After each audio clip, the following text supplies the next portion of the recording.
Be yourself, be authentic, and it's almost like personal branding. What a lot of people say is what people say about you when you're not in the room. What impression did you give to people? But what's really important, we say be you. Who is that? Who is that? Because a lot of people, we now say to young people, be yourself. And then they're themselves, and what do they get? Criticism.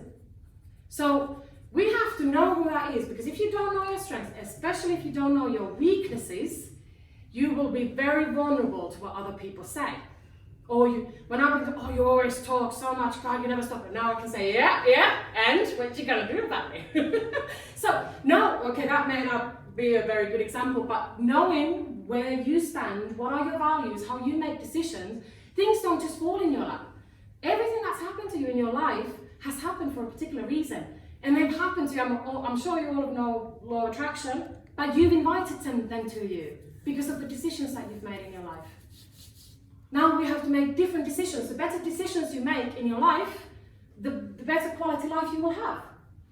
People buy from who? People. You don't have to sell to everyone, even if you think that, weight loss is for everyone. Oh yeah, no. You know who you are, what values you have, and how that resonates with your key decision maker. So it's really important that we understand that. We'll do a little bit of a personality test in a minute. But what ambience do you create? Because we all know it, somebody walks into the room, if it's been your boss in the past, it's like, shh, don't say anything. Don't anger the beast, some people say. Just don't say it. Because those people, you can sense their mood, can't you? You can sense it through different things. But now you as a leader, you create a certain ambience, not just with face-to-face, but also on social media. And you put out there, people only know what you tell them. Why doesn't anybody know? Because you haven't told it, maybe.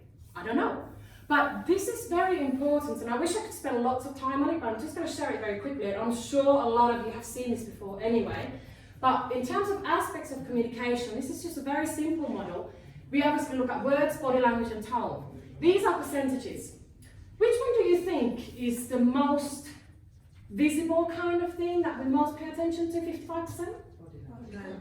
Absolutely. And then 38? Tone.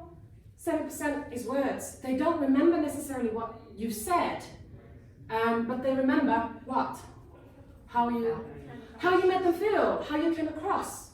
And we, by the way, need to properly learn how to put a face on.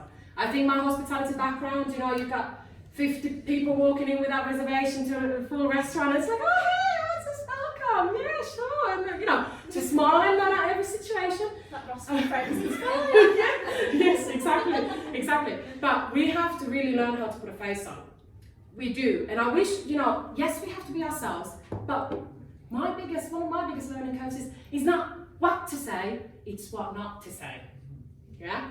That goes in relationships as well. We wonder, oh, why is my husband never interested in talking to me about my work and how I do? You never care about how I feel. When's the last time you really listened intently how his day was?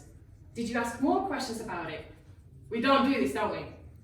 To some extent at least, but we have to, and especially with the tone, we always say it's not what you say, it's how you say it, absolutely. So your videos, especially online, whatever you do, put energy, don't be boring, don't be mainstream. You gotta create emotion in people, show them that you really care.